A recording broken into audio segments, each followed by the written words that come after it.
Coleta. Noong pong September 8, 2025, ako pa rin po ang chairman ng Blue Ribbon Committee. Ang Blue Ribbon Committee po ang nag-approve ng legal and physical custody nung ma-cite in contempt si Bryce Hernandez.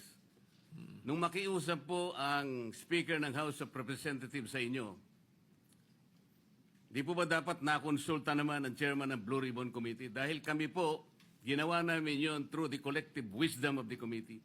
Hindi po namin gawa-gawa yon. Kaya lang namin siya cite in contempt sapagkat halos ipamukha na namin sa kanya ang mga datos. Ibinigay ko na sa kanya ang lahat ng ipinanalo at ipinatalo niya sa kasino.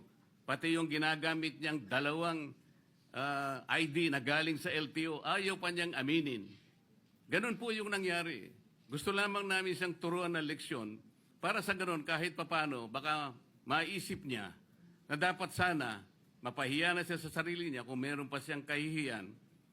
Dapat naman sana nung siya'y mag-request ngayon sa House of Representatives, hindi po sa kanya dapat manggaling ang request kung saan siya magko-custody. Ang custody po yung natapos na. Nagsalita na po ang Blue Ribbon Committee. Bakit po hindi man lang nakonsulta ang Blue Ribbon Committee? Bakit kailangan po ang House of Representatives Speaker ang mananaig sa kanyang request? Kalabisan na po ba ang Blue Ribbon Committee noong araw na yon, Mr. President? May I be clarified on what date that transpired? Yesterday or September 8 po.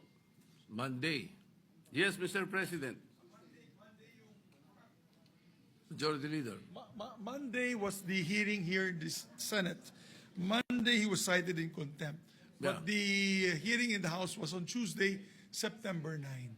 Yes, And Tuesday. as, So in the evening, Opo. when yesterday, no. So in the evening, when the Speaker called me, Senator Marcoleta was no longer chairman of the Blue Ribbon. No more because we had already elected It was Senator already Senator Lacson. Lacson. Yes. Ibig bang sabihin po, Mr. President, nawawala ng visa yung ginawa namin? Hindi.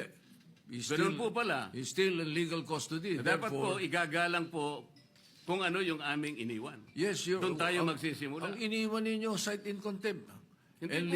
legal Nasa custody legal of the custody Senate. na po ng, He was still ng House. under the legal ng, custody ng of the Senate. Mr. President, may I ask for a minute suspension? Session suspended.